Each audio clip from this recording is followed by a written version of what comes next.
Welcome to the B4 Business Podcast. I'm joined by Phil Southall, who is the Managing Director of Oxford Bus Company and sister companies Thames Travel and Carousel Buses. Thank you very much, Phil, for joining us today for our lockdown podcast, our second lockdown podcast. I feel a little bit like I'm actually meeting a celebrity, as you're everywhere in Oxfordshire and are probably in the local paper every single week. Have you ever been stopped in the street by anyone because they recognise you? I wouldn't go that far, Emma, but there are one or two people that do sort of nod and acknowledge me as I'm walking through the city centre, and particularly because we have a number of drivers who obviously know me and they do wave at me when they see me, and similarly I wave at them. People do wonder who this person is and why is he waving at all the buses.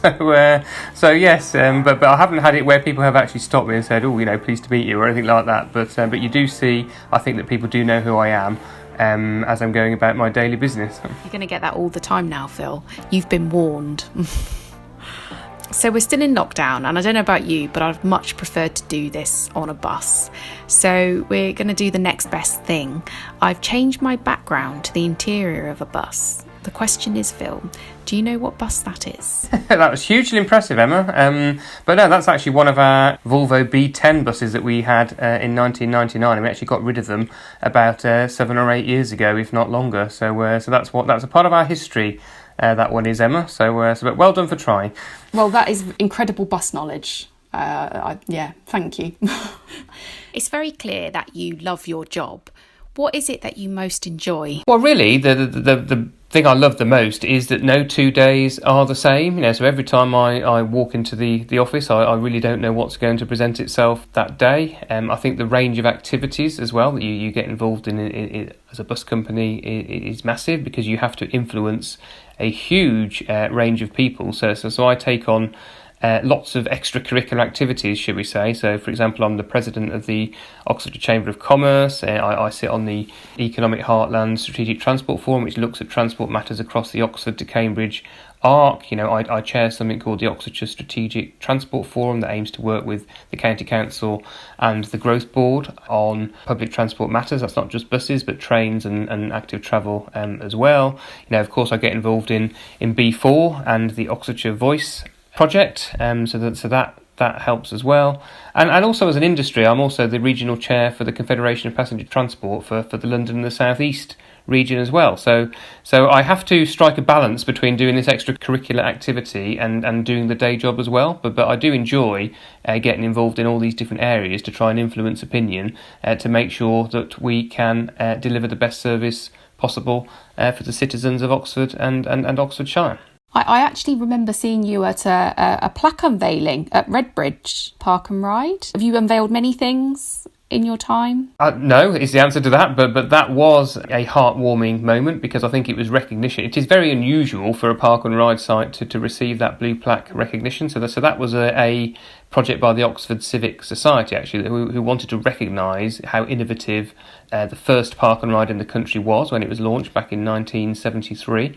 So I was delighted to be invited along to give a speech alongside members from the Civic Society about the importance of park and ride and how vital it is to Oxford's economic success. So yes, it was a happy moment, and both myself and some colleagues were happy to participate in that event. And that blue plaque now is a reflection of the hard work that's gone into Oxford since 1973, which is a long time ago. So before I was born, in fact. So it does go to show how long these City Council and the County Council have had pro-public transport policies in place to allow our commercial services to flourish. So how have you been doing during lockdown, Phil? Well, I think on a company like ours, it's all very difficult. I mean, I'm not saying it's not difficult for everybody. Of course it is. But when you are running a bus service, there are lots of things to consider, especially a commercial bus service like we provide in Oxford. We get virtually all of our revenue from our customers. We have very little amount of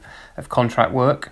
So there's been lots of things to consider. The overarching thing has obviously been the safety of our colleagues, particularly our driver colleagues who are out on the front line. So we've done a lot of work to protect them. But similarly, we have to continue to provide the service for key workers, so we had to make sure that they felt safe and confident using the bus as well to go about their business during lockdown, and they could get from A to B.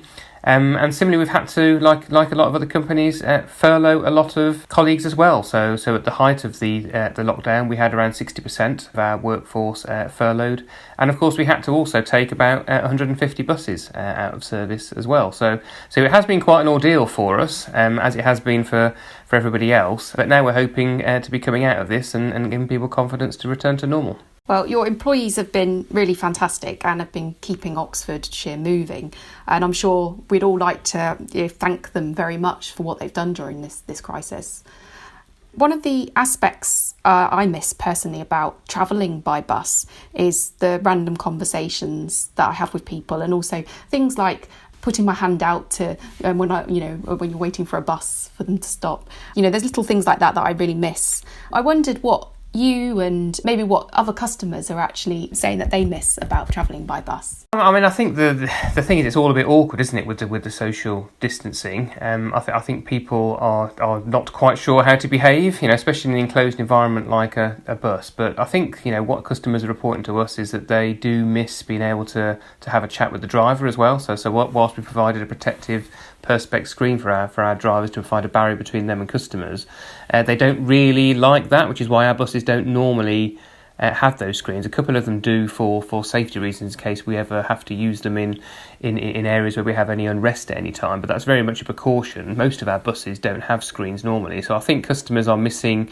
the ability to interact with the driver, because we're also asking customers to space themselves out around the vehicle, perhaps, whereas normally, particularly if you're a bit lonely, you may strike up a conversation with somebody else on the bus, but the ability to do that now is much reduced, because you have to basically adhere to the 2 metre social distancing and spread yourself around the bus. And of course there are other customers who just miss the company because they've had to be they're shielding or they're just nervous about going out because of the situation. I think they actually miss the whole thing about travelling on the bus and interacting with other people and really just passing those pleasantries with people. I think that's what a lot of us are missing during this crisis, not just on the bus but in meetings generally, is actually those little niceties that you say, just saying hello to people and just passing the time of day and talking about the weather even. It's those little things I think that people are missing, as well as the general interaction with our drivers. Yeah, I suppose you can have those, like it's not just when you're on the bus, it's also at the bus stop as well, and you can kind of like talk to people,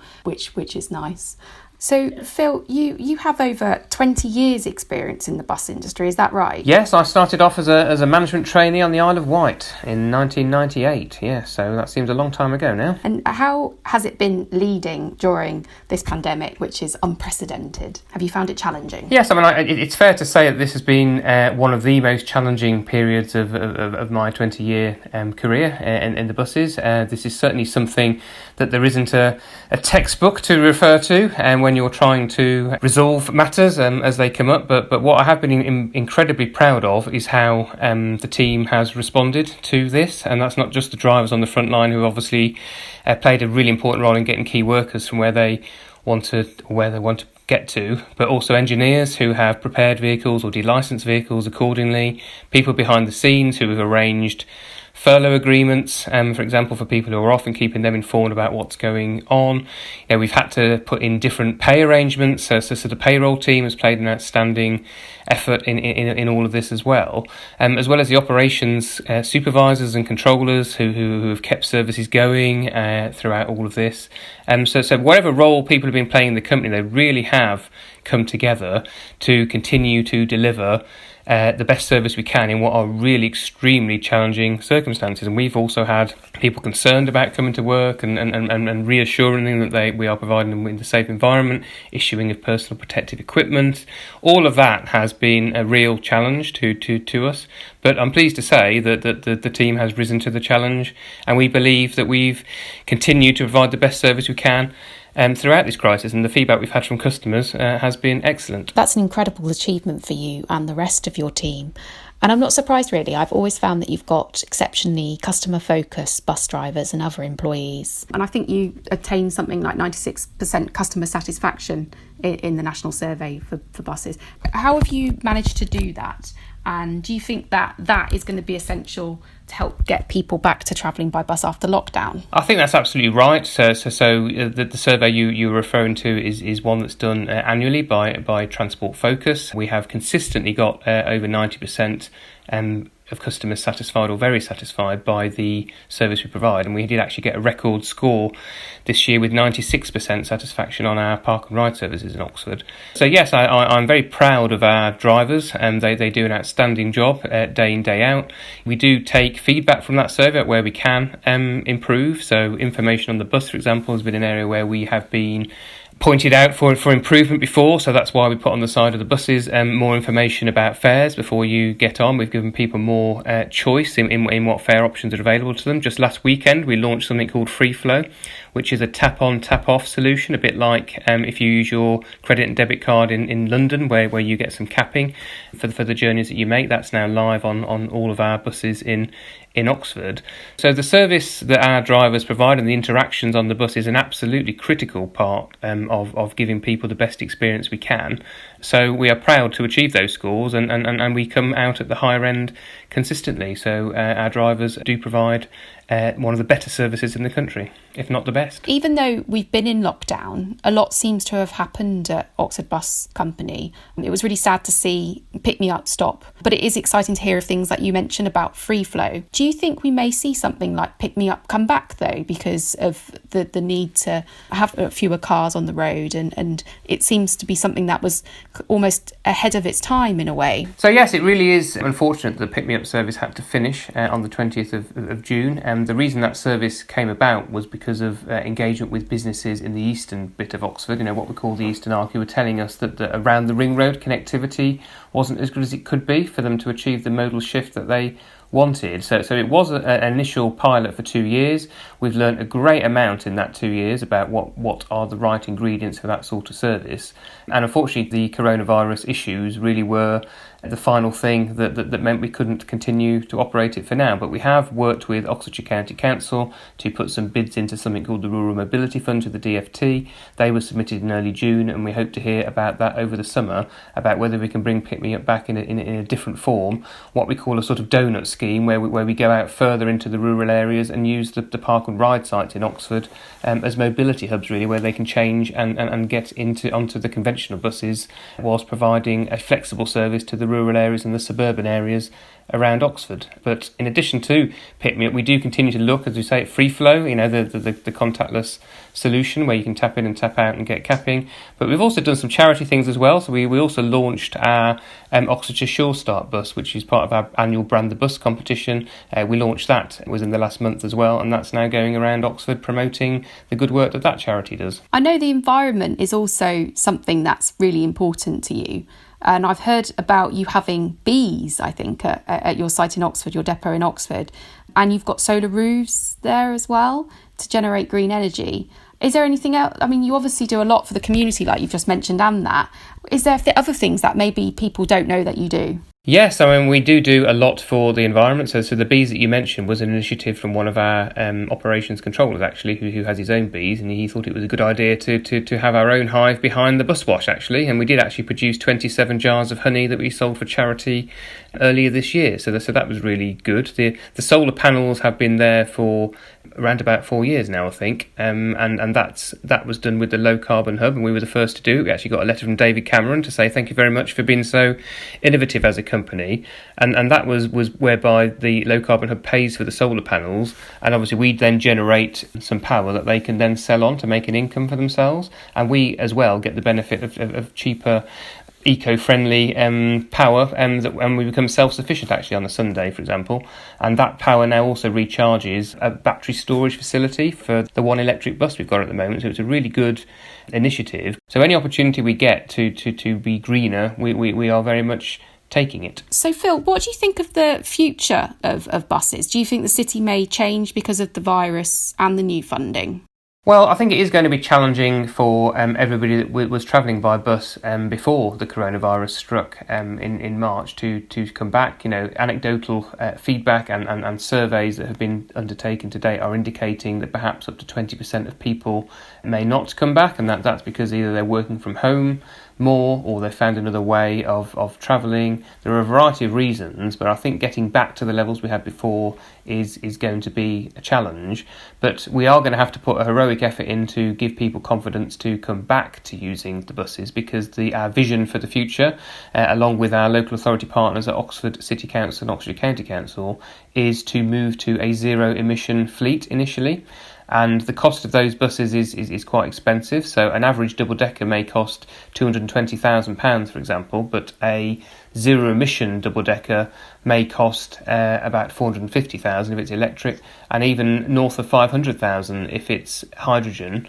So the technology is more expensive, and the only way we can pay for that is either through a grant from government or actually through increased fares or increased passenger numbers. So we've got to really overcome that conundrum to make sure we can afford those buses to move forward with our local authority aspirations.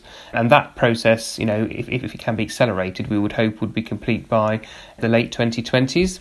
Looking beyond that, I think we have to look at alternative technologies. So we've got things like autonomous vehicles now coming on stream. There are trials going on in various parts of the country. There's one about to start in Didcot, involving a different operator, coming up in the next 12 months. But really the challenge for us, I think, is how do we commercialise that technology to make it affordable to operators such as ourselves. And there has to be a benefit in doing it as well. So if you can save the cost of the driver, for example, then that may make it an attractive proposition. But already, these sort of services are likely to keep somebody on board, even if they do play a different role. So therefore you have to question whether it's actually going to be economic to do it. So there has to be a business case. So we're very much open to the future of technology and how we might use different technologies that are coming along. And Oxfordshire, of course, is specialised in science and technology, and has great aspirations through the local industrial strategy to do more of that. So we very much want to be part of that conversation, but at the same time the technology has to be affordable, and it has to do what it's supposed to do, which is provide reliable buses and reliable fleets to make sure that our customers can rely on us. I suppose it helps having a very good service between Oxford and Harwell as well that you provide. But that sounds really exciting. And lockdown saw many weeks of carless activity. It must have been nice for your buses to have no congestion in Oxford. Do you think that Oxford, there is a potential that it could become a carless city in the future? Well, I think if any city nationally is going to achieve that, I think Oxford is at the front of the queue. Since 1973 in the Balanced Transport Plan, it has had very pro-public transport policies, and with the ambition of both Oxford City Council and Oxford County Council to deliver the world's first zero emission zone, then I can see that is a strong possibility. But that's going to rely on the whole transport and planning piece being joined up, because if you want to achieve that, then you're likely to have to build homes that don't have drives and don't allow you to, or don't facilitate you at least, owning a car. And you have to work with the operators to provide the alternatives. So when people move into these developments, if they aren't allowed to have a car, then they must have a really good alternative they can use instead. So we are very much up for that discussion. And with the Connecting Oxford proposals in Oxford City, and also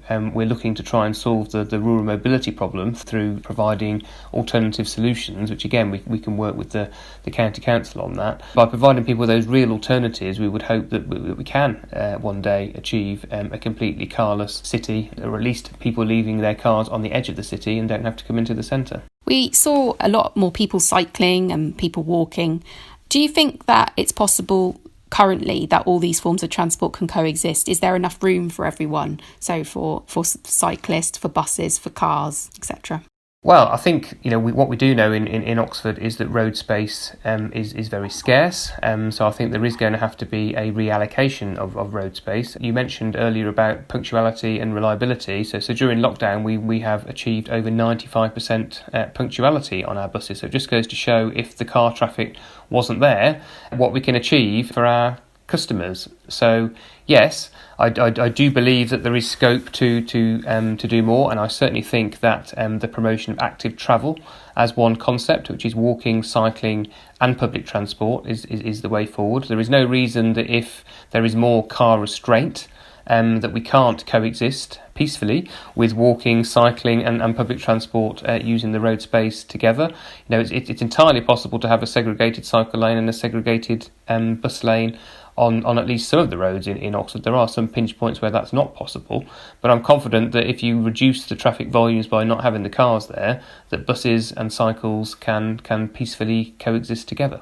Would it make a big impact if people made the decision and almost a pledge to just not use the car a couple of times a week, especially during the busy periods, the peak time? Could that make a big difference to Oxford? It absolutely would, and even on non-school days, traffic reduces by around 20%, and the difference that makes is huge. So even if people pledged to not use the car once or twice a week, that would make a huge difference to the service that we can deliver. Over time, the punctuality of our buses has decreased and bus speeds have slowed down, and that is inefficient. It's a vicious circle, actually, because customers, when their journey takes longer, then get a bit fed up of that and therefore try and find alternative ways of travelling. And if you can walk and cycle, that's absolutely fine. But if you are coming from a long distance away, or perhaps you can't afford a cycle, then that's where the bus has to play its role. And we very much want to play that role. But if people are going to get stuck in congestion, then I can see why people will be nervous about taking that as an option. So we very much need to provide the environment for buses to flourish commercially, because we do want to stand on our own 2 feet. We do want to continue to provide the services free of support, which we have done up to the start of the coronavirus crisis. But it is going to require more demand management. The Connecting Oxford proposals that are coming forward from Oxfordshire County Council we very much welcome, which is looking at a workplace parking levy and more bus gates. And actually the coronavirus crisis may allow some of that to be advanced, and certainly with the money that the government has identified through the 2 billion funding for active travel, we are now looking at whether the bus gates can be advanced with the County Council. It kind of links on from that, really, but you're obviously one of Oxfordshire's largest employers. How can other business leaders listening to this podcast and individuals support your business as we get back on our feet after coronavirus? Well, there are a number of ways. We have the flexibility to deliver bespoke solutions to employers who may wish to make a difference. So, for example, the Science Transit Shuttle service was launched in July of 2019, which was a way of providing better links between Oxford and Harbour. That was formerly provided by another operator on what we call a closed-door basis, meaning it wasn't available to the general public. But we can work with employers to create their own services in partnership, and we can also look at ticketing solutions. So, for example, we have the ability for companies with their name in the email address, for example, to provide them with a range of discounts which the employer can then fund. So whether that be, we want to provide our employees with a 10% discount or 15% or 20%, or even free. We can come up with solutions for employers that wish to achieve modal shift. And of course there's advantages for the employer as well, because they don't need as much land for car parking. They can potentially use that land for other things, or even sell it to make a profit during these difficult times. So we would very much encourage any employer that feels that the public transport they're provided with is not to their requirements to get in touch with us, and we very much welcome that discussion to see what we can do. And we can just look at the Brooks bus network as well, which we've provided since 2009, which provides 18 buses really for their students to travel around Oxford to get between the different campus sites, and that's existed for over 10 years very successfully, and Brooks has been very happy with the service that we provide. So there's certainly lots of scope to do things, but it very much has to be a partnership, and people need to be open to the alternatives. They're very nice buses, I've found. Like all of them, having things like PowerPoints, and they're very comfortable. Anyway, finally, Phil, what are the things you're personally going to miss most about lockdown as we move out of it?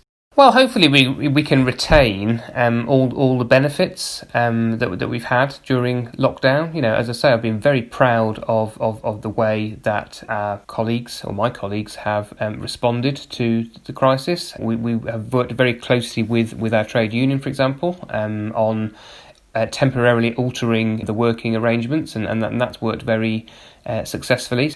I think we need to grasp the opportunity as well about the reduced pollution that has happened during the crisis. So the buses have carried on and the cars have gone away, and hey presto, what's happened is that the air quality has improved massively, and now we've got quite a large proportion of our fleet that now operate to what we call the Euro 6 emissions standard, which is a much higher standard than the Euro 5 that the low emission zone that was introduced in 2014 is based on. Now we've got a high proportion of that and the cars aren't there. I think we've actually halved the level of pollution in many areas of Oxford, and we need to try and retain that benefit through more car restraint and promotion of active travel. So I think that's going to be the way forward. But I think I will miss just the team spirit. As I say, it's not to say we won't have that going forward, but I think people, as the workforce has reduced and people have gone on furlough leave, those that have remained really have had a real positive spirit to go out and just do our utmost to keep the people of Oxford and Oxfordshire moving. So we're hoping to retain that team spirit really going forward, to build on what we've got already. There are many things that we perhaps won't miss about lockdown, which is lots of conference calls, which can be quite tiring. I actually do miss the face-to-face meetings and actually talking to people and really just passing the niceties, going for a coffee, all those sort of things. I would really much welcome those coming back. But there have been some positives in this that we hope to retain. That's it today. A massive thank you to Phil Southall for being our guest. If you'd like to be a guest on the show, let us know. Until next time, bye.